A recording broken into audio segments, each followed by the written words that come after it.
"Stop." The word came through the privacy glass like a single struck bell. Adam Sullivan pulled the limousine to the curb on Fifth Avenue. He had driven her 3 years and never once heard her say it before the destination. Evelyn was already opening her own door. Adam was out faster, an old reflex from a different job. He followed her across the sidewalk. A man sat against the brick, paper cup of cold coffee in his hands. His collar had fallen open. Silver chain, garnet pendant shaped like an opened wing. Evelyn's hand pressed flat against her chest. The Meridian sat 3 blocks south, an apartment hotel Caro Holdings had owned for 11 years and which the press tended to forget existed. Adam drove the side entrance off East 47th. He knew the alley turn and the loading bay code because 3 years behind a wheel had taught him every back way Evelyn might one day need. In the service elevator, he stood between her and the homeless man. The man had given a single name in the lobby and offered nothing else. Adam studied him the way he had studied hundreds of John does in another life. Temple scar healed wrong. A favored left leg. The eyes were not vacant. They were locked. This man was not a grifter. This man genuinely did not know who he was. The suite door opened onto warmth that had no business in a December morning. Dr. Patricia Webb arrived in 25 minutes with a leather bag and the unhurried bearing of a woman who had handled emergencies for the Caro family for 2 decades. The examination took just over an hour. She came out and sat across from Evelyn in the sitting room. She chose her words. "Severe retrograde amnesia," she said, "consistent with significant blunt force trauma and a near-drowning event. There is healed scarring along the rib cage on the left side, evidence of prolonged hypothermia, and the head injury is at least 7 to 9 years old. If he went into cold water at that point and survived, it would be remarkable." Evelyn nodded once. She did not look surprised. When the doctor left, Evelyn sat down for the first time all day. Adam stood across from her. She did not look up. She took a private card from her wallet. No title, no company. She set it on the glass. "I need you to keep this quiet," she said. 1 week. Adam nodded. He did not ask why. He had looked into that particular stillness in too many mothers' faces over 14 years to need a reason given. 7 in the evening. Adam drove her back to the brownstone on East 73rd. He pulled into the garage, killed the engine, and went up the side stair to his apartment above the carriage doors. Sophie was at the kitchen table drawing a lion that had ambitions about its mane. "You went further than usual today," she said without looking up. "Only a few blocks farther, sweetheart," he said. It just felt further. She accepted this. She added another curl of mane. Across town, on the 14th floor of the Meridian, the man who would within 48 hours learn that his name had never really been Marcus Reed stood at the window and watched the cab sliding south on Madison. For the first time in 8 years, he was inside a heated room and not calculating his exit. He did not understand why he had agreed to come. He did not understand why the woman in the cashmere coat had looked at him the way one looks at a closed door one had long ago given up on opening. Adam locked the apartment door at midnight. He did not sleep. At 2 in the morning, he opened the laptop he had not opened in 3 years. He keyed in a username and a 16-character passphrase he had not forgotten. The screen blinked. The header read FBI BAU, residual access, read only. He began to type. 7:30 the next morning, Evelyn slid into the back of the car as she did every day. Park Avenue, 3rd red light from the brownstone. She pressed the intercom. "I asked Henry to run your background again last night," she said. Deeper this time. Adam did not turn his head. "What did you find?" "A sealed file. Henry had to make 3 calls before it would open." She paused. "Adam Sullivan, former FBI Special Agent, Behavioral Analysis Unit, 14 years, 2 director's commendations, specialty, identification of unidentified persons in cold cases." Another pause. "I have employed a former BAU agent as my driver for 3 years and never knew. You hired a man whose wife had just died and who needed somewhere to put his hands," Adam said. "A steering wheel is somewhere." The light turned green. He drove. She did not press the intercom for half a block. Then, "I would like you not to be only my driver this week." "Yes," Adam said. There was no raise discussed, no change in terms, only the word. That noon, Adam went to the Meridian alone. He sat with Marcus for an hour and asked the kind of questions that did not feel like questions. By the end, Marcus agreed to a DNA sample. He asked only one thing of his own.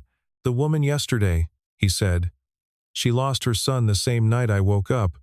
She thinks I'm her son." "I don't know yet," Adam said, "but I will find out." In the afternoon, Evelyn texted Adam, "I would like to meet your daughter, if it is possible, in the garden."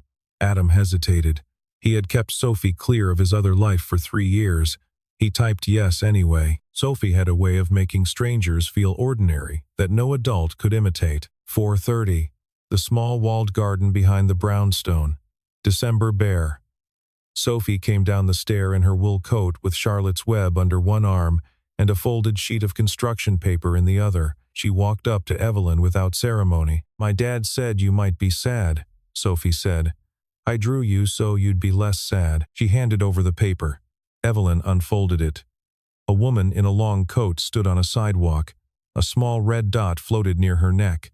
Evelyn's hand did not tremble visibly, but the paper did. "Thank you," Evelyn said. "I'll keep it. You can put it on the fridge," Sophie said.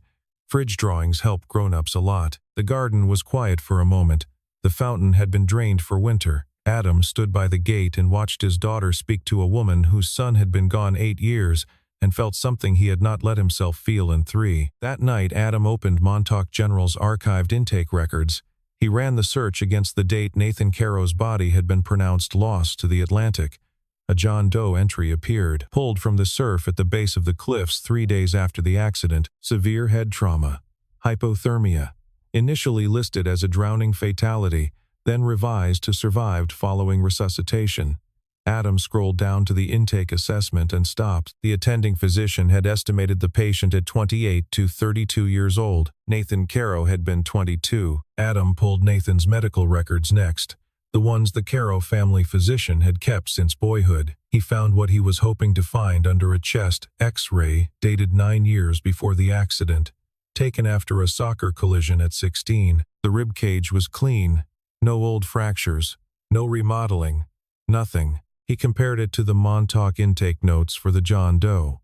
2 healed fractures on the left rib cage, both estimated at 5 to 7 years old at time of admission, set without surgery.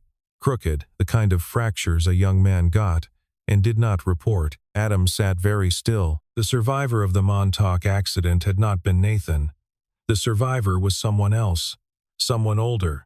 Someone the cliff had given up alive instead of the son Evelyn had buried in a closed casket 8 years ago, and the survivor was wearing the necklace Evelyn had designed for Nathan. Adam wrote 2 lines in his notebook in pencil. Survivor not equal to son. Nathan gave the chain to this man on purpose. The story had just grown wider than anyone in this building had let themselves think. Friday morning. Adam pulled to the curb at 7. Evelyn opened the front passenger door rather than the rear. "I don't want to talk through glass today," she said. It was a 3-hour drive to Montauk Point. The Long Island Expressway was clear after the city. Evelyn watched the bare trees pass for the first hour without speaking. Then she said, "Nathan was 22. I had him at 23. He was my only one." She paused. "His last year he kept disappearing on weekends. I assumed there was a girl. I never asked. I have regretted not asking for 8 years. Adam did not offer comfort. He asked instead, "What did he like?" "Lasagna," she said. "Soccer, and unfair things. He could not stand them." Adam nodded once. They reached the overlook at 10. The wind off the Atlantic was loud and constant. Adam took a tape measure and a camera down to the shoulder, where the guardrail had been replaced. He worked the way he had been trained, slow and unmoved by feeling. Skid marks, 2 sets, 2 different tire widths. The police report had referenced only 1 vehicle. He photographed the marks from 47 angles before he climbed back up. Evelyn was standing at the edge of the overlook. She had not come back here in 8 years. Adam came up beside her without stepping into her space. "There was a second vehicle," he said. "Montauk PD cleaned the file." She nodded once. On the way back, her phone rang. She put it on speaker. The voice was Spencer Caro's. He spoke pleasantly. He referred to a board reorganization motion that would now be presented within 36 hours due to scheduling considerations. He hoped Evelyn would be available. He used the word available the way men in his position used it, gently, with weight underneath. The call ended. Adam said only, "He just moved the timeline." Something reached him. "He should be afraid," Evelyn said. "He should have been afraid for a long time." It was the first sentence she had ever spoken to Adam about her husband's cousin. It came out the way confessions come out, quietly and without preamble. She had carried the suspicion for 2 years and never let anyone in the building see it on her face. They drove the rest in silence. Somewhere past Bridgehampton it began to snow lightly. The wipers ticked. Evelyn fell asleep against the window. For 40 minutes, Adam adjusted the heat 1 notch and said nothing about it when she woke. 10 in the evening. Adam pulled into the brownstone garage. Evelyn sat for a full minute in the passenger seat before opening her door. Adam did not get out to open it for her. He understood by then that she did not need that from him. "Thank you for not pitying me today," she said. "You don't need pity," Adam said. "You need someone who believes you are right." She looked across at him. The interior light had not come on because she had not opened the door. The garage was nearly dark. "That's a very specific gift," she said. "It's the only one I have," Adam said. She opened the door. The interior light came on. They both blinked. She got out. She went into the house through the side door.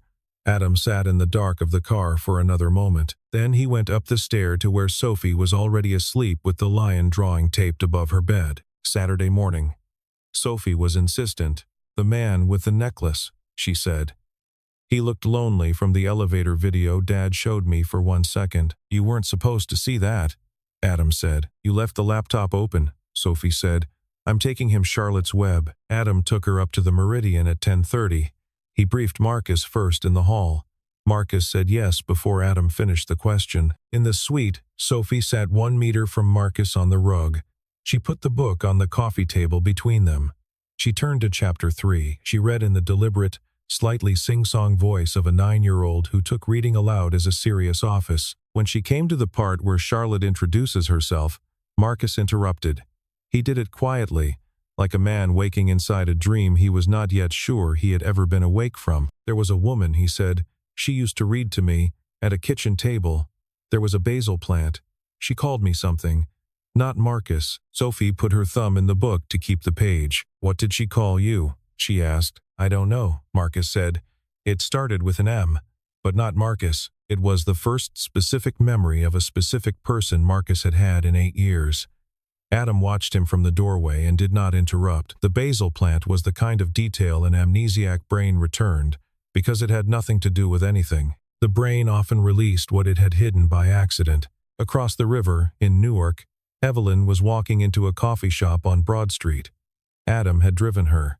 He had let her go in alone. He waited in the car with a paper cup of bad gas station coffee and a book Sophie had loaned him that morning. Inside, Donna Reyes was already at a corner table. She was 64 years old, gray-haired, neat in a way that suggested she had once worn scrubs every day of her adult life. She looked at Evelyn for a long moment before she said anything. "You are the mother of the boy in the water," Donna said. "I have been waiting for you for 8 years. Evelyn sat down very slowly. Donna told it the way nurses tell stories, in order, without ornament.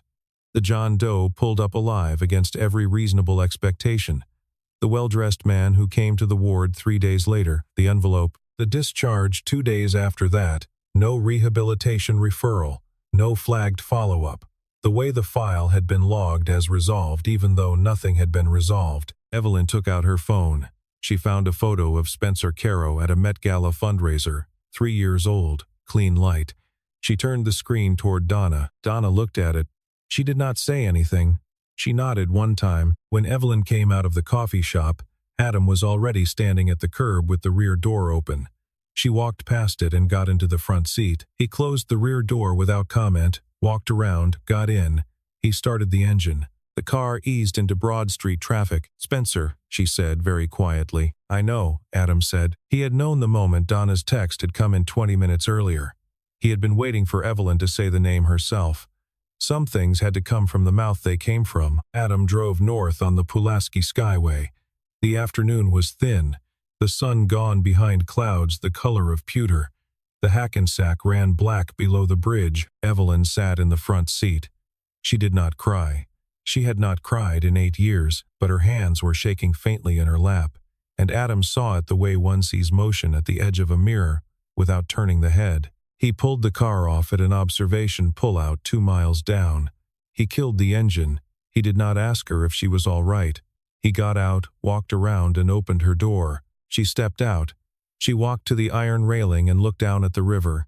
She crossed her arms in front of her chest, not from pride but because she had not worn enough coat. Adam stripped off his outer flannel shirt and laid it across her shoulders. She did not turn her head. She did not react. She did not push it off. It was the first time a man had put anything on her shoulders since Thomas had died 6 years before.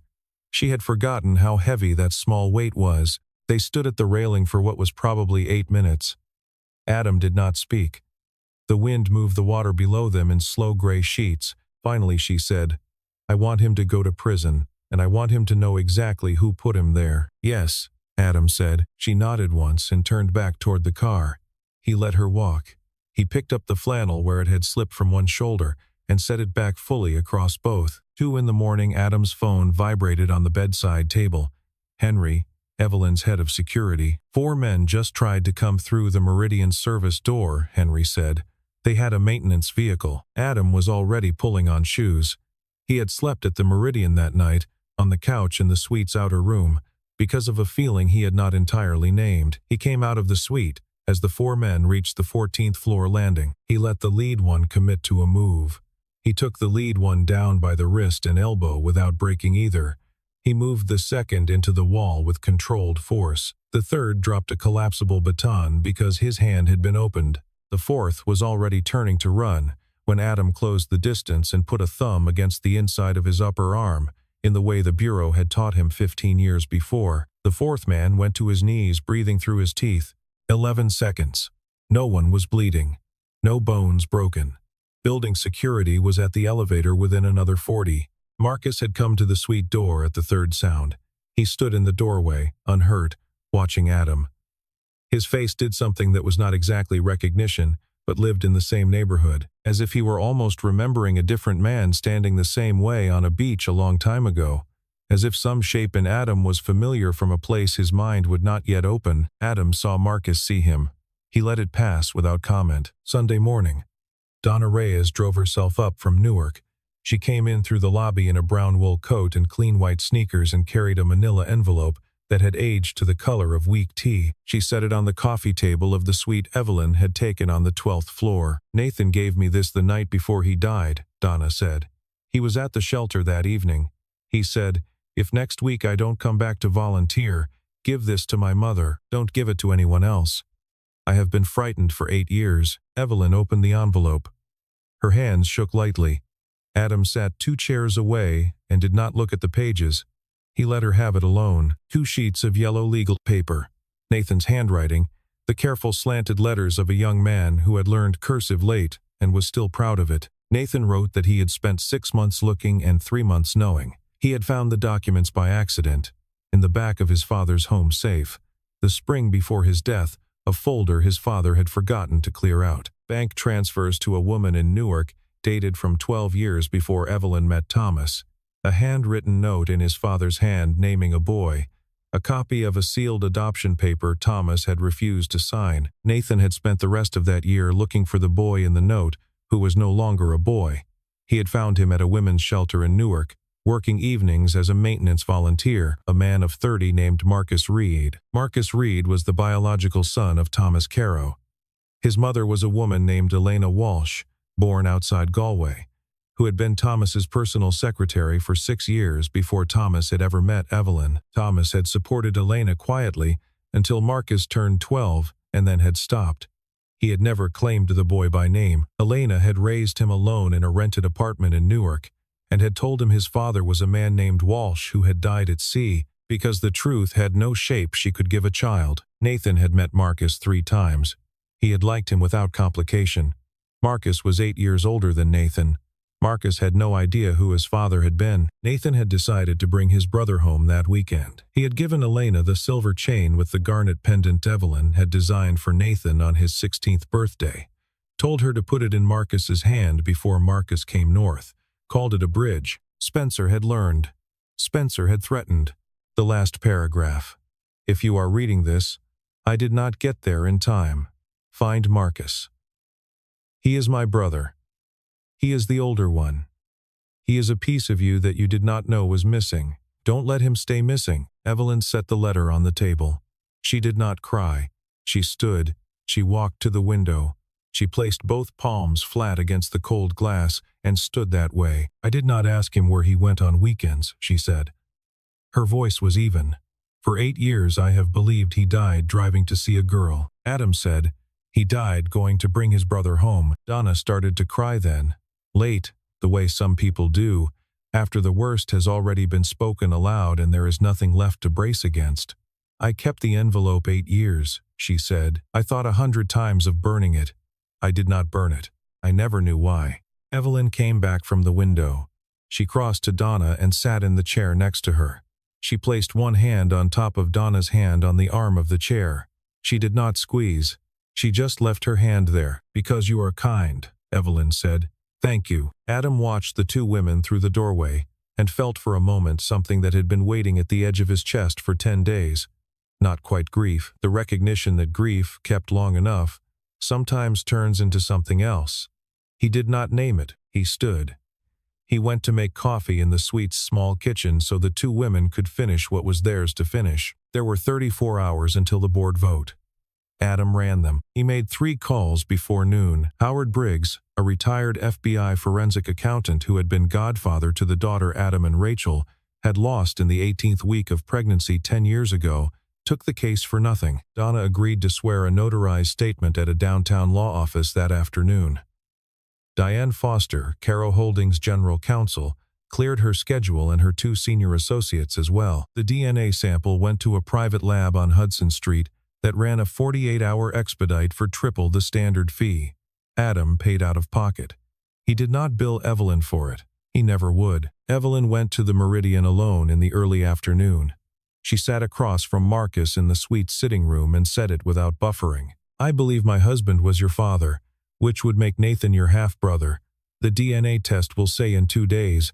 I wanted to tell you before the paper does. Marcus did not move for a long moment. Then he asked one question. Nathan, the one who died. He was my brother? Yes, she said. Your younger brother, by 8 years. He closed his eyes for a long time. When he opened them again, he asked one more thing. Did he die because of me? He died so that you could live, Evelyn said. Those are 2 different things. Don't carry the wrong one. Howard worked through the night.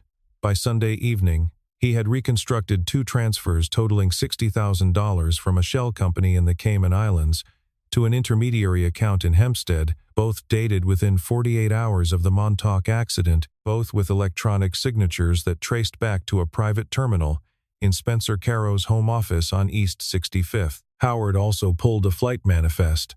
Spencer had booked a one-way ticket to São Paulo, departing Newark at 1:15 on Tuesday morning, 22 hours after the board vote. Diane filed for an emergency asset freeze order at 4 o'clock Monday morning. The judge signed it at 6. Sunday night, 10 o'clock. Adam stood outside Evelyn's home office door. She was at the desk, signing the affidavits Diane had drafted. She did not look up. After tomorrow, she said, you'll go back to driving. Yes, Adam said. She signed another page. Silence. Then, could Sophie come to dinner here Saturday? Adam looked up from the doorframe. He understood what she had just asked the way one understands the weight of a stone before lifting it. Sophie would like that very much, he said. She nodded without looking up. It was the largest invitation Evelyn Caro had extended in 8 years. In a tailor's shop on Madison that did not officially open at night, Marcus stood in front of a 3-way mirror. The fitter had been paid double for the after-hours appointment. The navy 2-button suit hung on Marcus's shoulders, as if it had been waiting for them. He looked at himself for a long time. He had not been able to look at himself in a mirror in 8 years, without seeing only the cracks. Sophie was allowed to stop by at the very end. She had asked Adam first, who had asked Marcus first, who had said yes. She walked into the back room of the tailor and folded her arms and inspected him. You're handsome, Sophie said. Charlotte would write about you. She would write some pig, but in a way that meant it nicely. Marcus laughed. It came out short and startled and entirely real. It was the first time he had laughed in 8 years. 9:55 on Monday morning. The Caro Holdings boardroom on the 44th floor was already 11/12 full. Coffee cups, leather portfolios, the low rustle of 12 people who had already decided what kind of morning this would be. Spencer Caro stood at the head of the table speaking to two of the older directors, charcoal suit, silver tie, his weight on his left foot the way men carry themselves when they have already won. He did not look at the door. 9:58, the door opened. Evelyn walked in. Adam walked in 2 steps behind her, then peeled off and stood against the wall by Diane Foster and Donna Reyes, hands at his sides. Marcus came in beside Evelyn.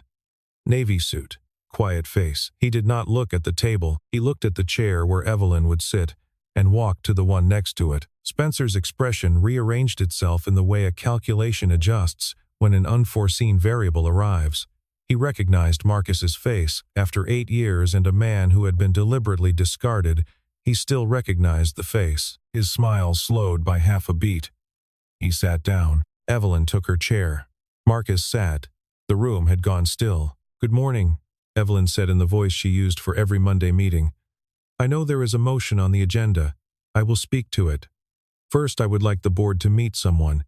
She paused for one beat. "This is Marcus Caro. He is the biological son of Thomas Caro, confirmed by DNA cross-referenced against the family profile on file with legal. He has been living on the streets of Manhattan for 8 years because someone in this room paid for him to remain there." The room did not erupt.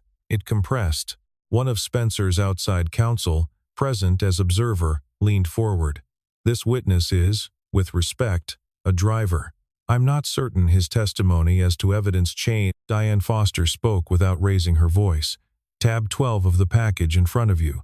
Adam Sullivan, former FBI Special Agent, Behavioral Analysis Unit, 14 years of service, 2 director's commendations, specialty in cold case identification of unidentified persons. He is the person who reconstructed this case in 8 days." The room held very still. It was the first time Adam's prior life had been said aloud in a public space in 3 years. He did not enjoy hearing it. He kept his hands at his sides. Spencer did not contest further. He said only, "I'll call my attorney." 2 officers from NYPD Financial Crimes were already in the corridor outside the boardroom. Diane had arranged the entry timing with the precinct 2 hours before the meeting opened. Spencer was walked out. He paused for half a second as he passed Marcus's chair. Marcus did not look up. Marcus said very softly, "I do not remember you. For 8 years I have not remembered you. I will not start now." The motion to remove Spencer from the board took 8 minutes and was unanimous. When the room emptied, Marcus went and stood at the window. Evelyn came up beside him. She did not say son. She said, "Nathan wanted very much to bring you to me." Marcus said, "I think he did bring me to you." Adam was at the back of the room. When Evelyn turned to look for him, he was no longer there. On the chair he had vacated was a peppermint folded inside a paper napkin. Sophie had sent it that morning. To help with the nervous, Howard Briggs found Elena Walsh in 3 days. She was living in a small 1-bedroom apartment on a quiet block in Newark's ironbound district. She was 61. Her hair, gone gray at the temples, was the only thing she had not let go to seed in the years since she had stopped looking. She had stopped looking 3 years before, because looking had been the thing that was killing her slowest. Adam drove Evelyn and Marcus to Newark on a Saturday afternoon. He parked outside a coffee shop on Ferry Street. He waited in the car for 2 hours with a book Sophie had loaned him in the passenger's seat. Inside, Elena stood up from a table when Marcus came through the door, and she began to cry before either of them said a word. They sat down. They talked for 2 hours. Evelyn sat 2 tables away with a cup of black coffee that went cold in a paper she did not read. She did not turn her back. She did not insert herself. This was not her hour. When Elena and Marcus finally rose to leave together, Marcus walked over to Evelyn's table. She stood up. He did not hug her. He said one word. "Thank you. Thank you for living," she said. Marcus moved that month to a small house on the Caro estate in Westchester. Not for the money, but because he had 8 years of being unrooted and needed time to learn the shape of having a family. Evelyn transferred 22% of Caro Holdings to him by formal equity instrument. the share that had been written quietly into Thomas's amended will, which Adam had located in a safe deposit box at a Citibank branch on Lexington that Thomas had maintained under a maiden name alias for the last 18 months of his life. Adam went back to driving. The mornings returned to their pattern. 7:30 at the curb, the route to the Caro Tower, the same 6 lights, the same coffee and the cup holder Evelyn never touched until she was halfway down Park. The evenings returned. The garage, the side stair. Sophie at homework. On Friday afternoon, his phone buzzed in his coat pocket while he was waiting outside the tower. Sophie says she likes lasagna.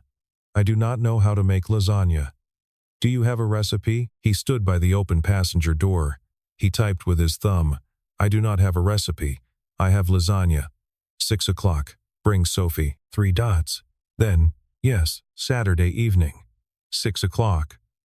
Adam and Sophie came down the side stair from the garage apartment, crossed the small garden where Sophie had handed Evelyn the drawing 11 weeks before, and went up the kitchen step of the brownstone's rear door, for the first time in 3 years, through a door that was not the garage door. Sophie carried a small foil-wrapped pan in both hands. She walked very carefully. The pan was warm. Evelyn opened the back door before they knocked. She had been waiting in the kitchen. Adam saw the table set for 3. He did not say anything about it. Neither did she. 3 months later. Late March. A Sunday afternoon. The penthouse on East 73rd faced Central Park from the 18th floor. Evelyn had moved out of the brownstone in February. Nathan was in too many of the rooms. She had not been able to put a coffee mug down in the kitchen for 8 years without thinking about a Saturday morning when he had spilled juice across the marble and laughed about it. The new apartment had no juice-stained marble. It had wide windows and a terrace and was not yet asking anything of her. Inside, Marcus and Sophie were at a chessboard at the low coffee table. Sophie was explaining the pawn's movement again, patient, slightly bossy. Marcus learned slowly because 8 years had taught him to learn slowly. Elena sat in the corner armchair with a half-finished green scarf in her lap. Donna Reyes, whom Evelyn had begun to invite over once or twice a month because no one in the building deserved company more, was in the kitchen with a French press. The smell of coffee moved through the apartment in the unhurried way it does when no one needs to be anywhere. On the terrace, Adam and Evelyn stood at the railing. The wind off the park was cold. She had not brought a coat. He stripped off his outer flannel shirt, the shirt she had worn on a bridge over the Hackensack and on a sidewalk outside a Newark coffee shop, and once briefly on the back porch of a brownstone, and laid it across her shoulders. They did not say anything for some time. Below them, the park was easing into early dusk. A single firefly, far too early in the year, drifted past the railing and was gone. She said quietly, without turning her head. I am not thanking you for what you did. I am thanking you for being here. I am still here, he said. Her hand on the railing moved 1 inch and found his. She did not squeeze. She just rested it there. He did not move his hand. He let hers stay. Inside, Sophie crowed. You won! She had thrown the last move. Marcus laughed. The laugh was louder than the one in the tailor's back room, fuller, opened wider. Elena looked up from her scarf and watched her son laugh. And for the first time in 30 years, she did not feel a single regret when she thought of Thomas, because the best thing Thomas had ever given her was now sitting at a chess set in front of her, alive. None of them had been looking for this. Not one of them. 8 years, 11 years, 14 years of being apart, none of them had been looking. It had come anyway. It had come through a chain on a sidewalk in December, through a 9-year-old with Charlotte's Web in her satchel, through an envelope that had waited 8 years in a Newark nurse's drawer, through 3 years of a man at a wheel, who had never asked a question he had not been invited to ask. Sometimes the most important thing is the thing one does not look for. Sometimes the most important thing finds you, and the only thing required, on the right December morning on Fifth Avenue, is to be awake when it arrives.